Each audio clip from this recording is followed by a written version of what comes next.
우리가 잘 아는 유대인들의 인사말이 있죠. 샬롬 이렇게 우리가 알고 있죠.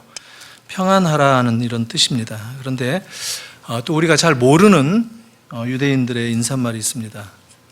오늘 나오는 주인공 나오미의 이름에서 나온 말인데요. 나옴 메오드라는 말입니다. 요즘 많은 사람들이 이 말을 현대 유대인들이 이 말을 인사말로 쓴다고 합니다.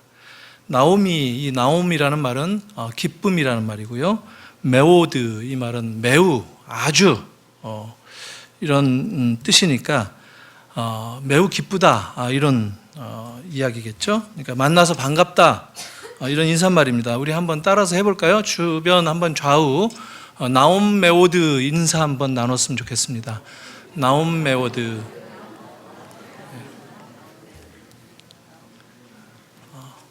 근데 또 만나서 나쁘다라는 말도 있습니다. 만나서는 안 될 사람을 만나거나 좀 싫어하는 사람을 만났을 때 하는 인사말도 있다고 해요, 실제로. 그래서 이것은 뭐냐면 오늘 사실 본문에 나오는 이야기예요. 나오미 이름과 나를 이제 말하라 불러라 그러지 않습니까? 마라라는 말은 쓰다 이런 말인데요.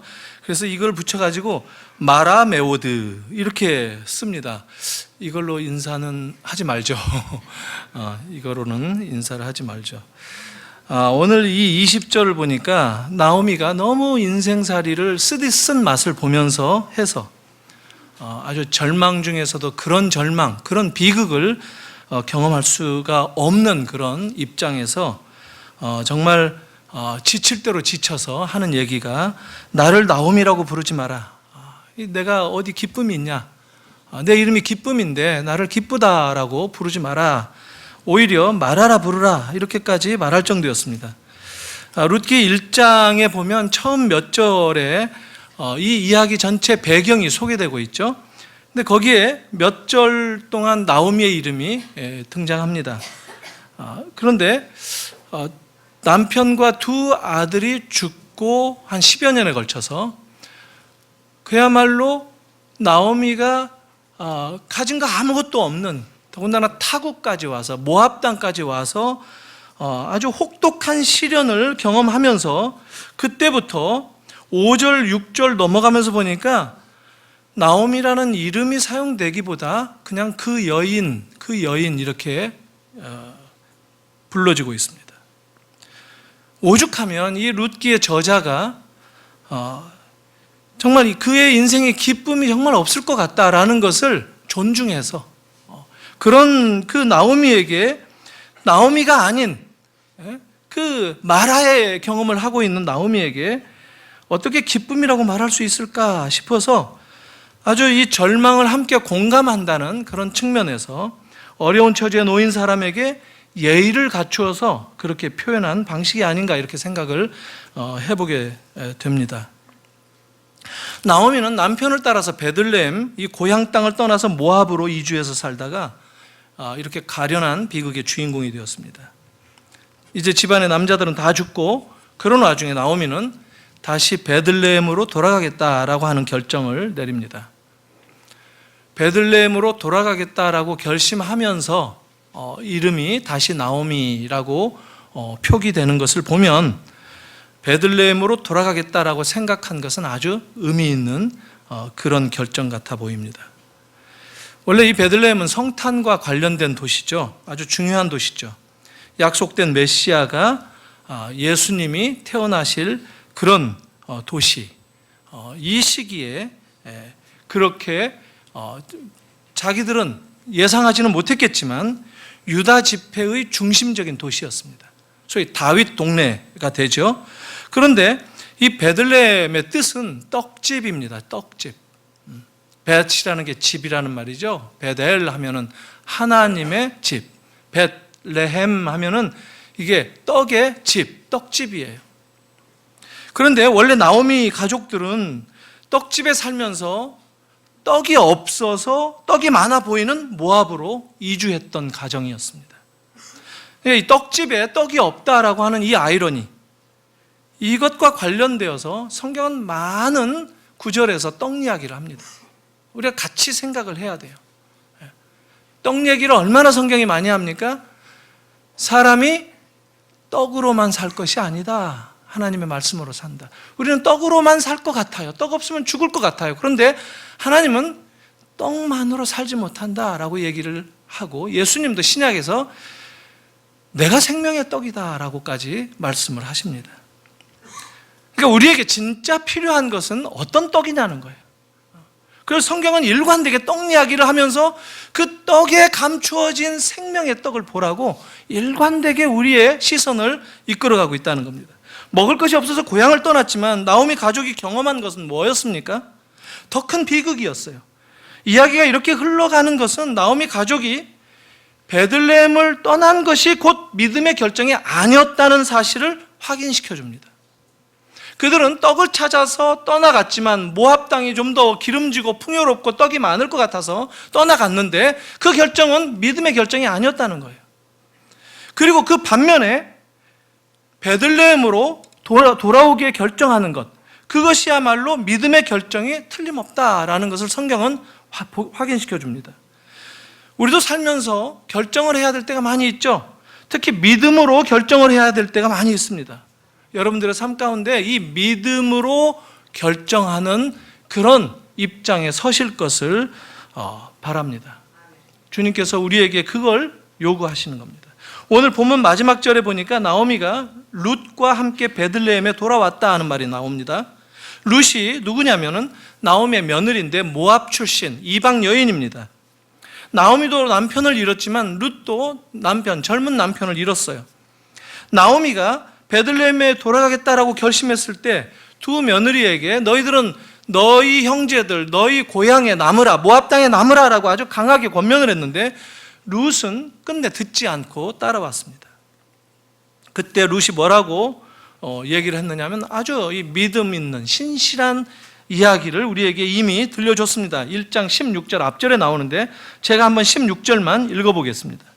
룻이 이르되 내게 어머니를 떠나며 어머니를 따르지 말고 돌아가라 강권하지 마옵소서. 어머니께서 가시는 곳에 나도 가고 어머니께서 머무시는 곳에 나도 머물겠나이다. 어머니의 백성이 나의 백성이 되고 어머니의 하나님이 나의 하나님이 되시리니. 아주 놀라운 고백이었죠. 그러니까 룻이 어머니를 따라서 베들레헴으로 간 것을 보면 우리는 쉽게 어떤 식으로 접근해서 얘기를 하느냐면 룻이 참 착한 여자다, 룻이 착해서 그랬다, 이렇게 생각을 합니다. 착한 며느리. 그런데 룻이 오늘 이 16절이 보여주는 것은 분명하게 착해서가 아니라 신앙 때문에 따라갔다 하는 것을 알 수가 있습니다. 어머니의 하나님이 나의 하나님이시다라고 고백한 겁니다. 우리는 사실 착한 사람 좋아합니다. 물론 착해야 됩니다. 가능하면 착하게 살려고 해야 되죠. 그런데 그것은 상식의 말입니다. 성경적으로 보면 착하면 된다라고 하는 생각, 이것은 지극히 인간적인 생각이라는 거예요. 착한 것에 너무 홀리지 말라는 거예요. 우리가 아무리 노력하고 아무리 착해진다고 해도 착한 것으로는 구원받을 수 없다는 겁니다. 착한 것은 사실상 하나님 앞에서는 소용없다는 거예요. 우리는 이미 하나님 앞에 다 죄인이기 때문에. 룻은 믿음의 대열에 서서 하나님을 붙잡는 신앙이 있었다고 봐야 되는 것이지 착하고 말고의 그 잣대로 룻을 볼 수 없다, 봐서는 안 된다 하는 것이 성경의 관점입니다. 사실 성경에 나오는 모든 이야기가 그렇습니다. 성경에 나오는 모든 인물들이 다 그렇습니다. 착한 관점을 가지고 바라보는 그런 시각을 내려놓으라고 성경의 모든 이야기들이 우리에게 촉구합니다. 오히려 근본적인 시각이 뭐냐면 하나님의 약속을 어떻게 바라볼 수 있는가, 하나님의 약속을 어떻게 붙잡으려고 하는가 하는 이 믿음의 관점, 이것으로 보라 하는 겁니다. 그리고 그 약속에 참여하고자 하는가 하는 것을 바라보는 것, 이것이 우리에게 필요하다 하는 겁니다. 그런데 나오미와 룻이 오늘 베들레헴에 온 다음에 아주 상상하지 못했던, 전혀 예상하지 못했던 놀라운 일이 벌어집니다. 아주 인생의 반전이 기다리고 있었죠.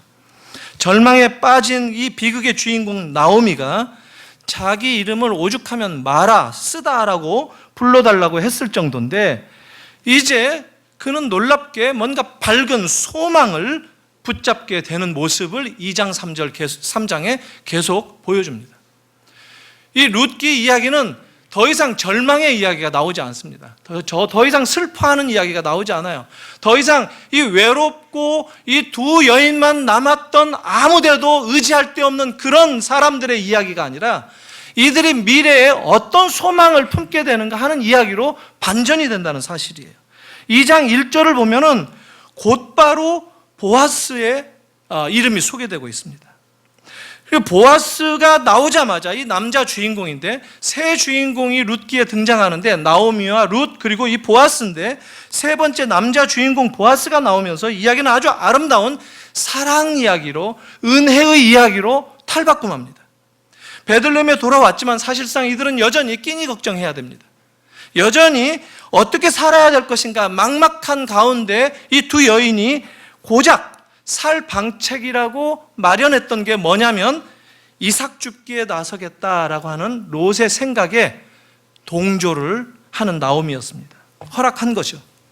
그런데 그 이삭 줍기에 나섰던 그 밭의 주인이 공교롭게도 보아스의 밭이었다라고 성경은 얘기합니다. 이 보아스는 누구냐면 나오미의 남편 엘리멜렉의 친족입니다. 친족. 소위 기업 물을 자로 소개되고 있죠. 고엘.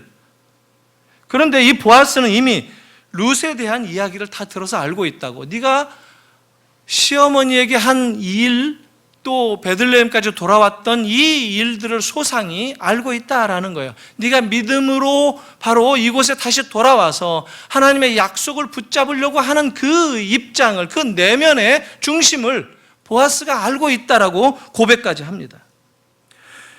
그 보아스의 밭에서 이삭 줍기를 하겠다 룻이 나섰습니다.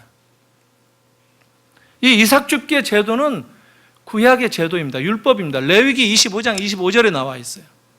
객이라든가 나그네들 그리고 가난한 사람들, 고아와 과부 같은 이런 사람들이 먹을 것이 떨어지고 할 때 추수할 때 모든 밭을 다 싸그리 추수하지 말고 이삭들을 좀 남겨놓고 지나가는 사람들이 긁어서 모아서 한 끼 식사라도 할 수 있도록 제공하라는 거예요. 이게 구제의 제도예요. 이게 하나님께서 마련하신 복지 제도라는 거예요.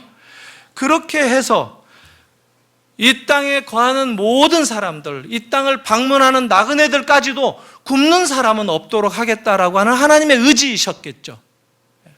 그런데 이 시대가 무슨 시대냐면 사사시대예요. 그렇죠. 사사시대에 일어난 일입니다. 그래서 사람들이 가장 강팍하던 그런 시기였습니다. 자기 것을 움켜쥐기 위해서 애를 쓰는 그런 시대였어요. 자기 살기 위해서 남을 죽이던 그런 시대였단 말이죠. 이 사사시대에 많은 이스라엘 백성들이 다 이 율법을 지키는 것은 아니었어요. 근데 보아스는 그 율법을, 그 구제의 율례를 잘 지키는 사람으로 나타난다는 사실입니다. 자기 밭에 와서 누구든지 가난한 사람들에게 이삭 줍기를 하도록 허용했다는 거예요. 누구나 허용하는 것은 아니에요. 구제는 그렇지 않습니까? 이게 자발적인 참여 아닙니까? 우리 이번 성탄 구제 저는 사실 어제 회의하면서 너무 감사했습니다. 너무 감사했어요.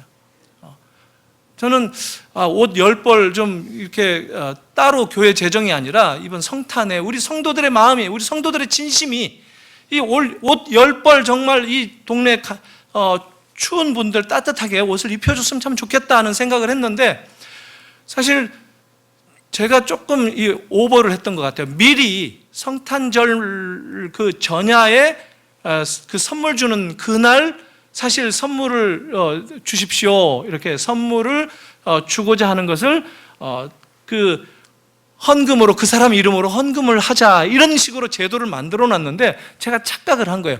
미리 그 전주부터 이게 거칠 줄 알았어요. 근데 안 거치는 거예요. 하나도. 근데 성탄 2부 때 지났는데 봉투가 두툼하게 거쳤다고 하는 것을 보자 아주 감사했습니다. 구제는 자발적인 것인데 자발적이라고 그래서 이건 다른 말로 말하면 의무적인 게 아니라는 거야. 강제로 할 수 없는 것이라는 거야. 알아서 참여해야 된다는 거야. 알아서 우리의 사랑을 보일 수밖에 없는 그런 제도가 하나님이 기뻐하시는 제도 중에 하나예요. 그런데 지금 보아스는 그렇게 살고 있는 거예요. 왜 그렇죠? 말씀 붙들고 말씀 지키려고 노력한다는 거예요. 말씀이 하라는 대로 내가 한번 해보겠다고, 힘들지만 내가 손해보지만 말씀 따라서 한번 가보겠다 했던 거예요. 이게 보아스가 소개되고 있는 보아스의 모습이었어요. 이 세 사람이 만들어가는 그런 모습들을 한번 보십시오. 주인공 세 사람을 한번 정리해보면, 나오미는 남편과 두 아들을 잃고 절망적인 상황 가운데 빠졌는데, 그런 가운데서 그 희미한 믿음이나마 이제라도 회복해보자 해서 베들레헴으로 돌아갑니다. 룻은 하나님을 믿는 믿음으로 사실상 짐이 될 수 있죠. 이 나이든 나오미 시어머니와 같이 먼 타국 땅으로, 자기가 보기에는 이방 땅, 저 베들레헴까지 모압에서부터 간다는 것. 거기는 먹을 것이 없어서 이 모압 땅까지 온 사람들인데 다시 그 먹을 것이 없는 곳으로 내가 따라간다니, 이런 생각을 할 수 있음에도 불구하고 어머니 하나님이 나의 하나님이시다, 어머니의 백성이 내 백성이다라는 이 믿음을 붙들고 따라갔다는 거예요. 보아스도 마찬가지예요. 보아스가 누구냐면요, 기생 라합의 아들이에요. 이게 수상하죠, 사실. 보아스도 이방인 피가 섞인 거예요. 라합은 이 겐 족속 그 출신 아닙니까? 여리고를 점령할 때 여리고 정탐하러 왔던 두 정탐꾼을 숨겨줘 가지고 그 믿음이 아주 귀하게 여겨져서 인정받게 되어서 이스라엘 안에 들어올 수 있었던 여인이 라합이었어요. 보아스는 어릴 때부터 이 어머니 라합에게 얼마나 믿음을 훈련받았겠어요. 옛날 이야기 들었고 하나님을 어떻게 믿어야 된다는 것을 계속 듣고 이렇게 자란 거예요. 그렇게 자란 사람을 하나님은 찾으셨던 거예요. 마음이 열려 있었기 때문에, 자기도 이방 피가 섞여 있기 때문에 이방 여인이었던 모압의 그 여자 룻을 마음을 열고 맞이할 준비가 되어 있는 이런 사람을 하나님은 당신의 약속을 성취하시기 위해서 사용하신다는 거예요. 마음이 열려 있어야 된다는 거예요. 우리가 뭔가 준비가 되어 있어야 된다는 겁니다. 고지고대로 율법대로 이스라엘의 그 엄격한 그것만 잘 지킨다고 해가지고 되는 게 아니라는 겁니다. 하나님의 역사는, 창조적인 역사는 이렇게 열려 있어야 되고, 변화하는 그런 가운데, 절망적인 상황 가운데서도 하나님은 어떻게 역사하시는가를 바라보면서 쫓아갈 수 있고, 예, 제가 나서겠습니다 하는 그런 사람들이 하나님에게 쓰임받는다는 겁니다. 보아스가 그런 사람이었어요. 이들이 함께 만난 거예요. 이들이. 그래서 룻의 이삭 줍기를 통해서 놀라운 일을 전개해 나가는 이 룻의 이야기를 우리가 읽게 되는 겁니다. 이 이삭 줍기에 대해서 한 가지만 생각해 보겠습니다. 룻은 보아스의 배려로 첫날부터 횡재를 합니다. 첫날 갔는데 아무리 하루 종일 8시간 긁어 모은다고 해도 해가 떠 있는 동안에 얼마나 긁어 모으겠어요? 하루 겨우 먹을 정도일 거예요. 그런데 보아스가 어떤 배려를 합니까? 이삭을 그냥 통으로 떨어뜨려서 골 사이에, 이랑 사이에 놔둬서 다 추수하지 말고 저 룻이 가져가도록 하라 하는 이런 배려를 해줘요. 은혜를 입는 거죠. 그래서 배불리 먹고도 한 에바쯤 되는 것을 가지고 와서 시어머니 나오미와 함께 먹습니다. 양식으로 삼습니다. 한 에바가 오늘 우리 식대로 말하면 한 두어 말쯤 됩니다. 한 일주일에서 열흘 먹을 양식입니다. 그러니까 하루 먹을 양식 구하러 갔다가 열흘 양식을 얻었으니까 참 은혜죠. 아주 은혜를 입은 거예요. 아침에 생각하고 계획하고 간 것보다도 돌아올 때 정말 발걸음이 가벼웠을 거예요. 두 말을 짊어지고 오는 그 발걸음이 그냥 오는 발걸음보다 훨씬 가벼웠을 거예요. 이것도 은혜인데 사실 이거 보면 이거 임시 방책에 지나지 않습니다. 그렇죠? 이것도 떨어질 양식이에요. 추수가 얼마나 길겠어요? 한 보름에서 한 달 넉넉히 잡으면, 이스라엘의 추수가 뭐 오늘날처럼 기계화되어 있지 않고 옛날에 사람들이 다 추수한다고 해도 한 달이면 추수 시기가 끝나죠. 한 달 동안 이삭 주어가지고 1년 양식이 되겠습니까? 임시방책이에요. 이삭 줍기라는 것은 하루하루 먹고 살겠다는 거예요. 우리들의 인생이 그와 같이 살아요. 이 땅에서 우리는 이삭을 어떻게 죽을 것인가, 어떻게 은혜를 경험할 것인가. 그래도 우리가 기대하는 게 뭡니까? 고작 이 땅에서 좀 더 굶지 않고 사는 것, 좀 더 넉넉하게 먹는 것, 이게 우리들의 이삭 줍기의 소원이에요. 그런데 보아스를 만나게 하신 거예요. 그런데 이 보아스가 어떻게 변하느냐면 기업 물을 자로 변화됩니다. 고엘이라는 거예요. 고엘. 우리의 진정한 고엘은 누구죠? 우리의 진정한 기업 물을 자가 누구죠? 예수 그리스도 아닙니까? 지금 하루 먹고 살기 위해서 이삭을 주우러 나갔던 룻이었지만 그의 인생 전체를 책임질 수 있는 고엘을 만난 것입니다. 이게 은혜예요. 하루하루도 은혜지만 온전한 은혜가 그에게 임했다는 것을 성경은 얘기하고자 하는 겁니다. 오늘 우리들도 하루 살면서 은혜가 필요하죠. 구원받을 때도 은혜가 필요하지만 하루하루 살면서 은혜가 필요하죠. 그러나 오늘 받은 은혜가 아무리 크다고 해도 내일 또 다른 은혜가 없이는 못 사는 게 우리의 인생 아닙니까? 우리에게도 진정 필요한 것은 고엘이라는 거예요. 진정 우리의 인생 가운데 우리의 인생을 기업 물으실 분, 그 주님을 만나는 것, 그 주님이 우리의 진정한 고엘이라는 겁니다. 그 주님을 만나시기를 바랍니다. 이삭 줍기 하던 인생 가운데에서 여러분들의 전 인생을 책임져 주시는 주님을 만나시기를 바랍니다. 그거 외에 우리의 인생 가운데 대안이 없습니다. 룻기가 그래서 아름다운 거예요. 그렇게 임시방책으로 하루하루 먹고 사는 것도 만족할 터인데, 그것도 기쁘고 그것도 감사한 일인데, 그것도 은혜였는데 지금 평생토록 그의 인생의 기업, 무너진 기업을 다시 세울 뿐만 아니라 영원히 책임져 주겠다, 이런 보아스를 만나게 된 것입니다. 사랑하는 성도 여러분, 이 하루하루 인생의 이 경험 속에서도 우리가 만족을 할 수 있습니다. 정말 큰 은혜를 겪기도 할 것입니다. 그런데 이 고엘을 만난다는 것은 무슨 얘기냐면 우리의 삶 속에서, 우리의 현실적인 삶 속에서 하나님의 나라를 보라는 겁니다. 이 땅에서 내가 이삭 줍기 하면서 이 땅에서 먹고 사는 것, 그것만이 아니라 하나님의 나라에 참여하는 것을 생각하면서 살라는 거예요. 그게 고엘을 만나는 겁니다. 다른 말로 말하면 우리의 삶이 복음에 뛰어드는 삶이어야 된다는 거예요. 복음. 여러분의 삶이 이삭 줍기의 삶이 아니라 이 고엘을 붙잡는 삶이 되어야 된다는 거 기억하시고 돌아가시기를 바랍니다. 또 하나 생각해 볼 것은, 이삭 줍기라는 것은 그 자체가 은혜라고 말씀드렸죠. 은혜에 뛰어드는 거예요. 은혜가 뭐죠? 내가 심지 않는 것을 거두는 것을 은혜라고 얘기하죠. 선물 받는 거. 은혜 그 반대말은 뭐죠? 행위입니다. 행위. 율법의 행위, 은혜, 이게 대척점이 있죠. 내가 심은 것을 내가 얻는다. 이게 바로 행위 개념의 아주 근본적인 원리죠.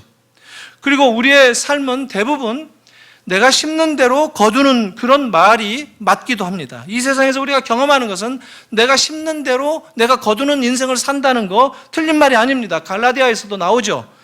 그런데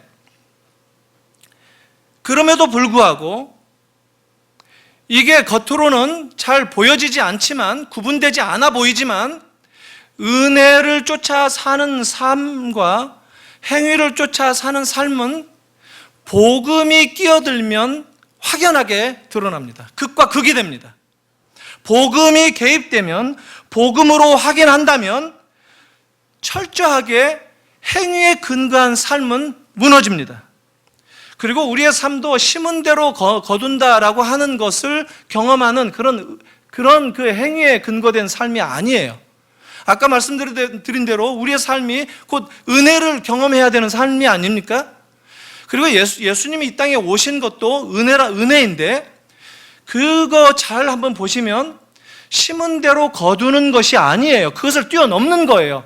처녀가 임신해서 아기로 태어나신 예수님을 보면 심지 않아도 거두는 은혜가 깃들어 있다는 거예요.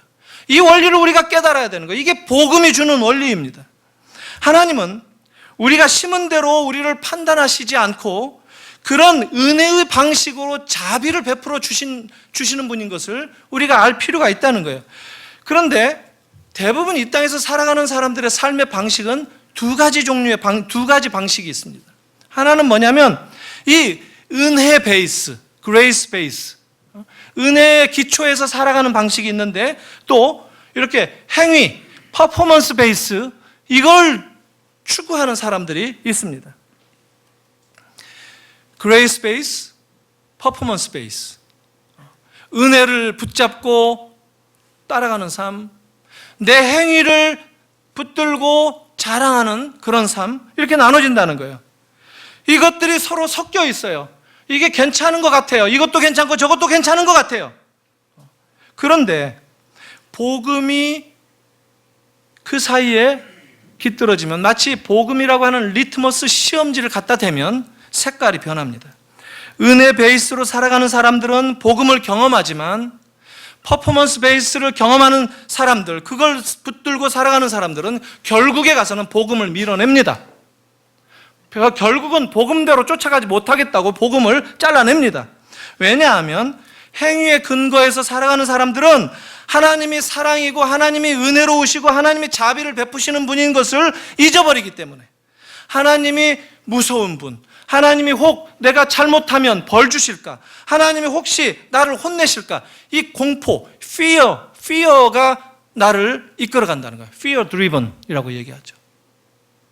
공포가 나를 끌어가는 삶이 된다는 거예요. 놀랍게도 이런 삶을 율법적인 삶이라고 하는데 우리나라는 유교적인 영향이 강하게 남아있기 때문에 이 기독교 안에서도 이런 삶을 자연스럽게 생각을 합니다. 저도 그럴 때가 있어요. 저도 뭔가 가다가 돌불에 넘어져서 좀 다치거나 그러면 내가 뭐 잘못했나? 자동차 사고 접촉사고 난다 그러면 이거 뭐지? 이런 생각을 한단 말입니다. 뭔가 잘못해서 벌 받는 식으로 생각을 한단 말이에요. 이게 뭐냐면 fear driven이라는 거예요. 공포가 나를 이끌어가는 삶이라는 거예요. 하나님이 그런 분이다라고 내가 생각을 한다는 거예요. 하나님을 알 때 은혜의 하나님, 사랑의 하나님을 아는 것이 정말 중요합니다. 하나님은 절대 공포의 하나님이 아니에요. 그런데 이 통계를 보면요, 저쪽 미국의 시카고 외곽에 있는 휘튼 대학교라고 아주 훌륭한 기독교 대학교가 있는데, 거기 게리 버즈라고 하는 교수가 자기 주석을 쓰면서 통계를 인용을 한 것을 한 게 나오는데, 학생들을 다 조사를 해보니까 한 90%의 학생들이 이 fear driven으로 신앙이 형성되어 있다 하는 것을 알게 되었다는 거예요. 복음이 기준이 아니라 행위의 근거에서 구원을 이해하고 삶을 이해하더라는 거예요. 내가 만약에 어릴 때부터 내가 만약에 이거 잘못하면 하나님 벌 주시겠지. 이거 뭐 사실 부모한테 배우면서 어릴 때, 클 때부터 그러지 않습니까? 저는 이게 성탄의 산타클로스 할아버지 때부터 발생이 된다고 생각합니다. 좋은 거예요, 산타. 전 뭐 사실 크리스마스 이브 행사 제가 하자고 해서 매년 하는 거 아닙니까? 전 그 아이들에게 꿈도 주고 하는 그것 때문에 하자고 한 거예요. 근데 착한 아이들 선물 주시고 우는 아이들 선물 없고 이런 산타 속에는 잘못된 겁니다. 항상 이건 착한 눈으로 세상을 바라보려는 아주 잘못된 거예요. 애들도 다 알아요. 그렇게 가르치기로 하면 이게 fear driven이 발생이 된다는 거예요. 이게 삶의 가치관이나 인생관, 세계를 바라보는 눈이 이 공포가 나를 이끌어가는 삶으로 주저앉게 된다는 거예요. 선물 받아요. 선물 받으면 애들이 얼마나 영악합니까? 내가 받은 선물하고 다른 친구들, 형제, 동생, 형 선물 비교해봐요. 어떤 선물이 더 좋은가? 거봐 임마, 너는 잘못한 게 많으니까 선물 작잖아. 나는 더 너보다 착하니까 선물 큰 거 아니야. 이렇게 간단 말이에요. 복음을 몰아내는 길로 자꾸만 간다는 거예요. 이 아름다운 성탄의 기쁨을 소개하는데 우리는 자꾸 복음을 깎아먹고 복음을 잘라내고 복음을 감추고 복음을 얘기하지 않는 쪽으로 자꾸 간다는 거예요. 이거 잘못이에요. 여러분, 착한 것도 좋아요. 그러나 성탄의 진정한 의미를 일깨워줘야 됩니다. 주님이 왜 오셨는지, 주님이 어떤 분이신지, 주님의 오신 목적이 무엇인지, 그 주님을 만나라고, 그 아기 예수로 오신 그 주님 앞에 우리 경배하자고, 그래서 기쁜 날이라고 그것을 얘기해야 된단 말이에요. 복음을 지우지 마시라는 거예요. 그러니까 이 착한 거 이것 때문에 생긴 게 뭐냐면 이 fear driven, 공포가 내 삶을 이끌어가는, 그거로부터 자유로워야 됩니다. 사랑하는 성도 여러분, 이런 것들을 다시 한번 비춰보시기 바랍니다. 내 삶 가운데 혹시 복음을 감추거나 복음을 밀어내거나 복음을 깎아내는 그러한 성품은 없는지 말씀에 비추어서 비춰보시기 바랍니다. 사실 이런 삶이 본인을 힘들게 합니다. 그리고 본인만이 아니라 그 주변 사람들을 힘들게 해요. 이 공포가 이끌어가는 사람들의 이 눈빛이나 이게 그렇게 사람들에게 여유를 주지 않습니다. 가족들도 마찬가지예요. 교회에서도 마찬가지입니다. 교회 공동체도 바로 이런 온화한 눈빛과 사랑, 은혜의 눈빛이 필요한 것이지, 주님의 따뜻한 눈빛이 필요한 것이지, 이 fear, 공포가 나타나는 그런 눈빛이 필요한 게 아니다라는 거예요. 그렇기 때문에 공동체에, 가정이나 교회에 부정적인 의미를, 영향을 미칠 수밖에 없다는 거예요. 두려움 때문에 신앙생활을 하고 두려움 때문에 뭔가를 안 해야 되고 해야 되고 이런 기준으로 살아간다면 자기 행동의 근거에서 남을 판단할 수밖에 없어요. 그러면 결국 서로 정죄할 수밖에 없습니다. 그래서 주님이 그런 사람들, 대표적으로 예수님 당시에 누구였죠? 바리새인들, 서기관들, 그런 사람들에게 주님은 용서치 않았던 거예요. 그런 사람들을 주님은 굉장히 싫어하셨던 거예요. 거룩하신 주님은 욕도 안 하신 분인데 그런 사람들에게는 욕을 하셨어요. 사랑하는 성도 여러분, 소경이 소경을 인도하는, 자기도 못 들어가고 남도 못 들어가게 막는, 그게 바리새인들입니다. 왜 그러느냐면 바리새인들은 바로 이 fear driven을 하는 대표자들입니다. 사랑하는 성도 여러분, 우리들의 삶을 다시 한번 복음에 기초되어 있는가, 은혜에 기초되어 있는가, 이 나오미가, 룻이, 보아스가 경험하며 함께 나누는 이 이야기를 통해서 하나님의 사람들이라고 한다면 어떤 인생을 꿈꿀 수 있는가, 어떤 인생을 살아가야 되는가, 이것을 우리가 다시 한번 확신 가운데 믿음으로 바라보실 수 있기를 바랍니다. 이 나오미에 대해서 마지막으로 한 가지만 더 생각해 보겠습니다. 나오미의 삶은 베들레헴에 돌아온 이후에 완전히 바뀝니다. 3장으로 가면요, 룻을 결혼시키기 위해서 엄청난 계획을 세우고 지시하고 실행에 옮깁니다. 그토록 절망적인 비극을 경험한 여인으로 조금도 보여지지 않을 만큼 흥분에 차 있고 소망에 차 있고 아주 들떠있는 이 늙은 여인의 모습을 우리가 발견하게 됩니다.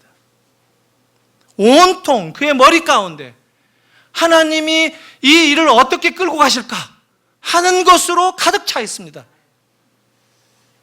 어떤 면에서 보면 하나님의 계획을 그가 깨닫게 된 거예요. 하나님이 우리를 이렇게 인도하시는구나 하는 것을 붙잡게 되는 거예요. 하나님이 이 약속을 새롭게 주시는구나, 이것은 반드시 실현될 것이다 라고 하는 것을 확인한 거예요. 우리의 모든 소망은 나오미처럼 하나님의 계획에 기초되어야 됩니다.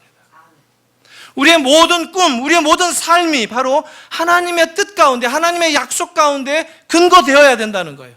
사람에게 기초되어서 잠깐씩 발생되어지는 그런 소망, 이것은 금방 깨어지기 쉽습니다. 연약하기 때문에. 질그릇과 같아요. 하나님께 소망을 둬야 돼요. 하나님의 약속에 서 있어야 된다는 거예요. 그러면 우리들도 소망 가운데 우리의 머리에 온통 하나님의 주시는 그 소망으로 가득 채워진다는 거예요. 톰 라이시라고 하는 이 영국의 신학자가 쓴 책 가운데 C.S. 루이스의 책을 약간 패러디해가지고 아주 신학, 가장 어려운 종말론에 관한 주제를 썼어요. 책이 뭐냐면 Surprised by Hope라고 하는 책입니다. 놀라운 소망. 천국이 놀라운 소망이라는 거예요. 하나님의 나라가 놀라운 소망이라는 거예요. 하나님의 나라가 이 땅을 살아가는 성도들에게 개념적으로 이렇게 한쪽 편에 머릿속에 있는 그런 게 아니라 하나님의 나라가 우리의 삶을 지배하는 그런 것, 그게 놀라운 소망이라는 거예요. C.S. 루이스는 Surprised by Joy라는 책을 썼죠. 50년대. 기쁨, 놀라운 기쁨. 기쁨으로 깜짝 놀랐다는 거예요. 여러분, 이 소망으로 깜짝 놀라시기를 바랍니다. 우리의 인생은 정말 놀라운 것입니다. 나오미의 입에서 기업 물을 자라고 하는 이 고엘이라는 단어가 2장에 터져 나오면서 룻에게 오히려 여잔데 보아스에게 프로포즈 하라고 밀어넣습니다. 막 강권합니다. 등을 떠밀듯이. 우리 한국 할머니들 비슷해요. 아예 잠자리를 가져라 하고 막 밀어넣는 거예요, 이 나오미가. 읽는 사람들도 좀, 이건 이렇게, 이게 뭐야? 이건 아닌데? 이런 생각이 들 만큼. 약간 오버하는 거죠. 근데 보아스가 또 균형을 잡아주죠. 왜냐면 보아스는 인티그리티가 있어요. 뭔가 파악할 줄 알아요. 뭔가 일을 그르치지 않는다는 거예요. 보아스가 균형을 잡아줍니다. 제가 이 일을 마치기까지는 쉬지 아니하리라. 이러면서 또 보아스도 평정심을 갖습니다. 그러나 그 모든 상황에 변화되어가는 가운데서 조금도 조급해하지 않는다는 겁니다. 조금도 왔다 갔다 업앤다운 하지 않고 일관되게 하나님의 약속을 붙잡고 있는 이들의 모습이 이 이야기의 전체 흐름 가운데 확인된다는 거예요. 나오미는 기쁨을 이미 회복했어요. 나오미의 이름을 다시 찾았어요. 여러분, 나옴메오드라고 하는 이 인사말이 유대인들에게 그래서 다시 쓰여질 수 있었던 거예요. 나오미의 인생이 그렇게 쓰디쓴 마라로 끝나버렸더라면 유대인들이 그런 인사말을 하겠어요? 안 하죠. 그러나 나오미는 기쁨을 회복했다는 겁니다. 그 인사를 다시 나눌 수 있었다는 거예요. 그리고 실제로 나오미는 얼마나 큰 기쁨을 회복했느냐면 룻을 예수의 족보의 반열에 올려놓습니다. 마태복음에 룻이 나와요. 예수의 족보를 소개하는 가운데 룻이 나와요. 룻이. 이방 여인인데. 문제가 있어 보이는데. 어떻게 보면 스캔들인데. 그리고 이 룻과 보아스가 결혼해서 그 사이에서 낳은 아들이 누구냐면 오벳이라고 그래요. 오벳의 아들이 누구냐면 이세의 아들이 누구냐면 다윗이에요. 그러니까 다윗의 할아버지를 낳았다는 거예요. 다윗의 조상을 낳았다는 거예요. 예수님은 다윗의 후손으로 오신다는 거예요. 다른 말로 말하면 이 룻과 보아스 사이에서 말 그대로 진정한 고엘 되시는 예수 그리스도가 나오셨다는 겁니다. 우리가 이게 성경의 약속인 것을 붙들고 돌아가시는 여러분이 되기를 바랍니다. 사랑하는 성도 여러분, 나오미처럼 하나님의 약속을 붙잡는 그런 신앙이 우리의 인생을 바꾼다는 것을 다시 한번 확신하십시다.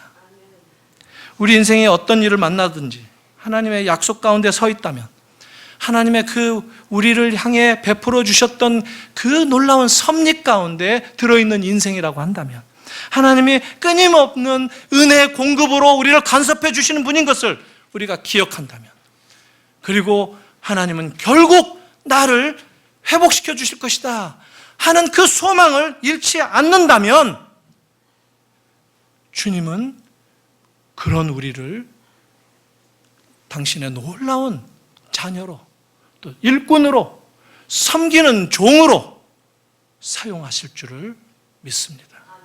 이런 믿음의 시각으로 한 해를 돌아보시는 여러분 되시길 바랍니다. 이게 우리에게 필요하지 않나 싶습니다. 나움 메오드, 이것으로 무난하고, 또 나움 메오드가 여러분들의 삶 가운데 넘치는 그런 인생으로 새해를 맞이하시길 바랍니다. 기도하겠습니다. 하나님 아버지, 은혜를 감사합니다. 룻의 이야기를 통해서 우리의 모습을 비춰봅니다.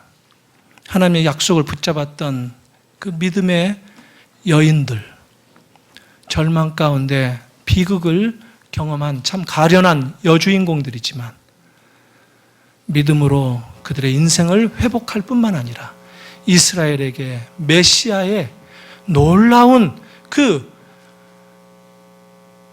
고해를 붙잡는 그 아름다운 신앙을 보여주신 것, 주님, 우리가 감사한 마음으로 가슴에 품고 돌아가는 발걸음들 되게 하여 주시옵소서. 그리고 우리 인생 가운데서도 그 주님을 다시 한번 붙잡겠노라 다짐하고 돌아가는 주의 거룩한 백성들 되게 하여 주시옵소서. 예수님의 이름으로 기도하옵나이다. 아멘.